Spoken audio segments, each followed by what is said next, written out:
Good morning students. कल हमने किया था हिंदू अनडिवाइडेड फैमिली के बारे में स्टडी। आज हम हमारा न्यू टॉपिक शुरू करने जा रहे हैं पार्टनरशिप। पार्टनरशिप क्या होता है कि जब दो लोग क्या है मिलके किसी काम को रन करते हैं, उसको हम क्या बोल देते हैं कि पार्टनरशिप बोल देते हैं कि वो काम क्या है पार्टनरशिप में चल रहा है। उस काम को करने वालों को हम क्या बोलते हैं, पार्टनर्स बोलते हैं। Partnership is a popular form of business for small scale and medium scale business. As the size of business grows one person is not enough to carry on managerial activities. कि जैसे जैसे size बड़ा होता है तो एक person के लिए मुश्किल हो जाता है उसको मैनेज करना। Therefore two or more persons form partnership to carry on business. This form of business starts to overcome the problem of sole proprietorship. कि इस तरह का जो बिजनेस होता है वो क्या है, सोल प्रोप्राइटरशिप की जो प्रॉब्लम्स है उनको दूर करता है। सबसे पहले देखो इसका meaning and definition. Partnership is an association of two or more persons who agree to jointly pursue a business activity. कि पार्टनरशिप एक एसोसिएशन है दो या दो से ज़्यादा पर्सन का जो एग्री करते हैं जॉइंटली मिलके एक बिजनेस को रन करने के लिए। They pool their managerial and financial resources for the purpose. और इसके लिए वो क्या है, मैनेजरियल और फाइनेंशियल रिसोर्सेज को इन्वेस्ट करते हैं। आगे देखो फीचर्स ऑफ पार्टनरशिप। सबसे पहले formation. The partnership firm of business is govern by the Indian partnership act 1932। की जो पार्टनरशिप फर्म है वो किसके थ्रू गवर्न होती है, मतलब किसके अंडर बनती है ये, इसकी फॉर्मेशन इंडियन पार्टनरशिप एक्ट 1932 के under. It comes into existence bye legal agreement between the partnership. मतलब कि जब उन दोनों में कोई लीगल एग्रीमेंट होता है जिसको हम क्या बोलते हैं, उस लीगल एग्रीमेंट को क्या कहा जाता है पार्टनरशिप में, पार्टनरशिप डीड कहा जाता है। इन दिस एग्रीमेंट इस पार्टनरशिप डीड में क्या मेंशन होता है, the terms and condition of the partners, the ratio of sharing of profits and losses are specified.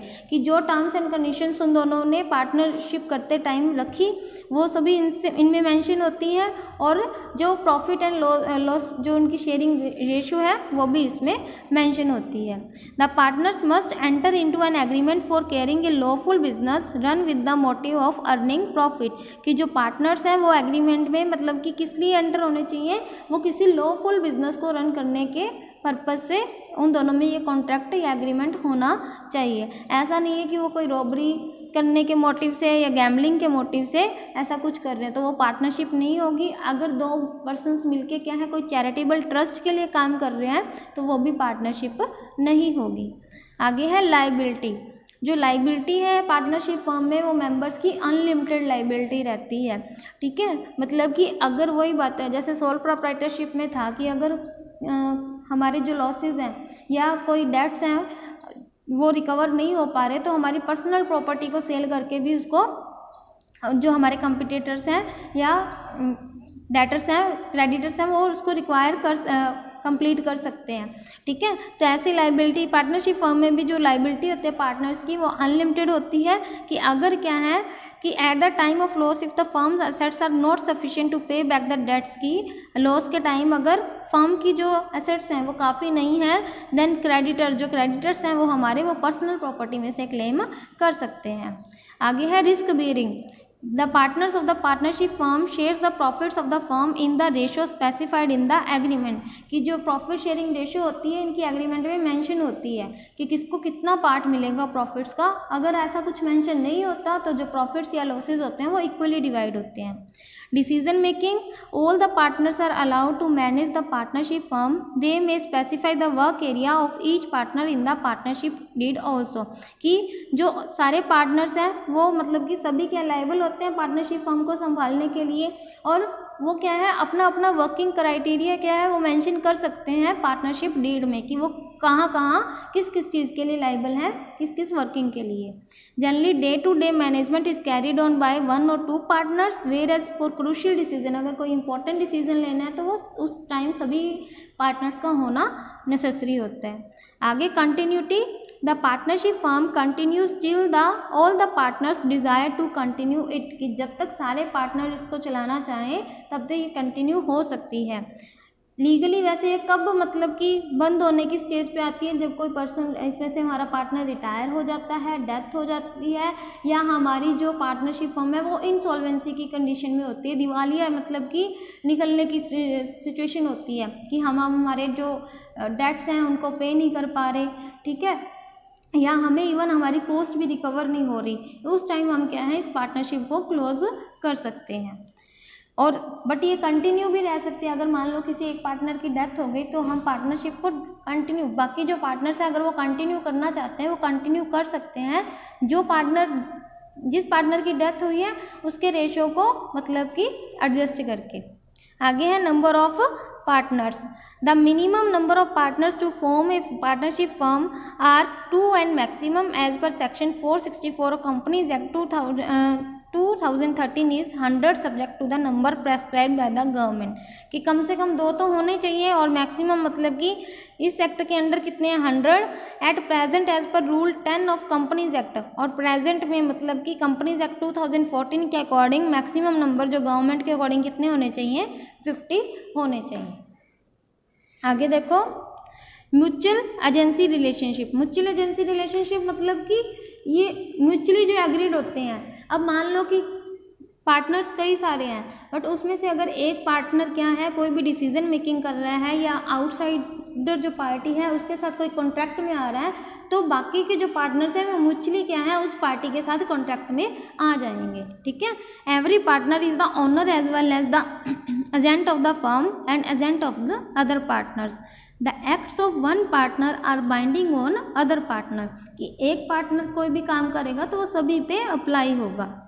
Each partner is entitled to take part in the management and enter into contract with outsiders. The contract signed by any one partner is binding on other partners. ठीक है, ये थे हमारे इसके features. अब हम कर रहे हैं इसके एडवांटेजेस क्या है पार्टनरशिप फर्म के। ईजी टू फॉर्म, इसको बनाना क्या है ईजी है क्योंकि इसके लिए नेसेसरी नहीं है कोई भी लीगल फॉर्मेलिटी कंप्लीट करने की, ठीक है। इसका रजिस्ट्रेशन भी नेसेसरी नहीं है पार्टनरशिप एक्ट के अंडर। आगे balanced decision making. In partnership the partners can divide the work according to their skill and knowledge, वो अपनी अपनी स्किल के अकॉर्डिंग वर्क को डिवाइड कर सकते हैं। The division of work leads to specialisation and efficiency, कि अगर काम हमारा डिवाइड होगा तो हर पार्टनर को पता होगा कि मुझे यही काम करना है, जब वो बार बार उसी काम को करेगा तो उससे क्या है स्पेशलाइजेशन और एफिशिएंसी उसकी बढ़ती जाएगी।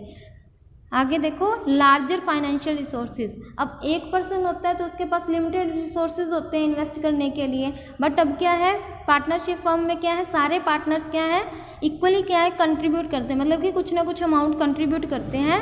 As a result the financial resources of the partnership firm are larger than the sole trader, ठीक है। आगे रिस्क शेयरिंग, इसमें क्या है जो सोल ट्रेडर था उसमें क्या है रिस्क सारा था एक सिंगल पर्सन पे रहता था, बट इसमें रिस्क क्या हो जाता है शेयर हो जाता है सभी पार्टनर्स में। सीक्रेसी, जो पार्टनरशिप फर्म है इसके अकाउंट्स को मतलब कि पब्लिश करना नेसेसरी नहीं है, तो इसमें क्या है जो भी काम हो रहा है पार्टनरशिप फर्म का वो क्या है सीक्रेट रहता है। On the other hand all the activities of partnership firm are carried on by the partners only, they take all the major decisions so there are no chances of leakage of trade secrets, मतलब कि जो सारी activities हैं वो partnership में क्या partners ही करते हैं, वही सारे डिसीजन लेते हैं, तो उसमें सीक्रेसी क्या है लीक होने का डर नहीं रहता। आगे है डीमेरिट्स, इसके मतलब कि डिसएडवांटेजेस क्या क्या हैं। अनलिमिटेड लाइबिलिटी, हमने इसके फीचर्स में भी रीड किया था कि जो लाइबिलिटी होती है वो पार्टनर्स की अनलिमिटेड रहती है, कि अगर क्या है हमारे जो लॉसेज हैं जो हम अगर वो रिकवर नहीं हो रहे तो क्रेडिटर्स क्या है पर्सनल प्रॉपर्टी से भी क्लेम कर सकते हैं। आगे limited resources, there is restriction on number of partners, कि नंबर ऑफ पार्टनर्स रेस्ट्रिक्टेड है according to law, hence contribution in terms of capital investment is not sufficient for large scale enterprises, कि एक limited size के लिए तो ये ठीक रहेगा, बट अगर हम क्या है अपने बिजनेस को एक्सपेंड करना चाहें या बढ़ाना चाहें कैसे भी, तो उसके लिए क्या है जो रिसोर्सेज हैं वो कम पड़ जाते हैं। आगे देखो कन्फ्लिक्ट्स यानी कि झगड़े। The partners in partnership firm come from different backgrounds different families therefore they may have difference of opinion, कि सभी के अलग अलग विचार हो सकते हैं। अब ह्यूमन बीइंग का नेचर है वो क्या है, सबका अलग अलग होता है। If partners adopt a rigid attitude then it may lead to conflict among the other partners, कि मतलब कि अगर क्या है एक भी सहमति नहीं होती, एक भी पार्टनर अगर किसी डिसीजन से सहमत नहीं होता तो इससे क्या है उनमें कन्फ्लिक्ट अराइज हो सकता है। आगे है लैक ऑफ कंटिन्यूटी, कि जो एग्जिस्टेंस है पार्टनरशिप फर्म की वो क्या है, फिक्स नहीं है, ये कभी भी क्या है बंद हो सकती है। कैसे हो सकती है, अगर कोई पार्टनर हमारा किसी की डेथ हो गई या कोई हम इंसॉल्वेंट हो गए या इनकैपेसिटी हो गई पार्टनर्स की, उसको किसी भी एक पार्टनर अगर कोई भी एक पार्टनर अगर इनकैपेबल हो जाता है, ठीक है, या फिर कोई भी पार्टनर क्या है इसको डिज़ोल्व करने की क्या है डिमांड कर लेता है, मतलब कि डिसोल्यूशन की, कि मेरा शेयर इसमें से निकालो या इसको बंद करो, तो भी वो क्या है कंटिन्यू नहीं हो पाएगी। आगे लैक ऑफ पब्लिक कॉन्फिडेंस, इसके मेरिट्स में आया था कि इसमें सीक्रेसी मेंटेन रहती है, क्योंकि इसके जो अकाउंट्स हैं वो पब्लिश को शो नहीं, अकाउंट्स जो है वो पब्लिक में शो नहीं किए जाते, यानी पब्लिश नहीं होते, तो इसमें जो पब्लिक का कॉन्फिडेंस है वो क्या है कम रहता है। The public has less trust and faith in partnership firm because the accounts and annual reports of partnership firm are not publish, so people do not have trust in their dealings.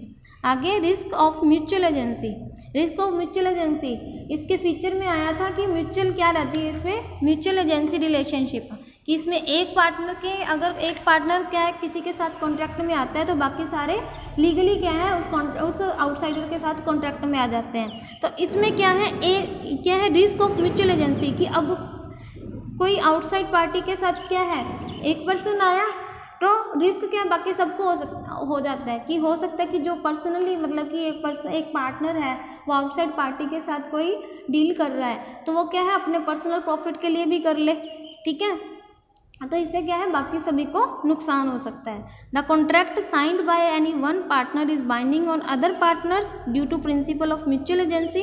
A dishonest partner may enter into contract for personal benefit, कि एक जो dishonest partner है वो क्या है अपने personal benefit के लिए क्या है किसी भी कॉन्ट्रैक्ट में एंटर कर सकता है। In that case all the partners will have to suffer the loss, और इस केस में क्या होएगा बाकी सभी को लॉस बियर करना पड़ेगा, ठीक है।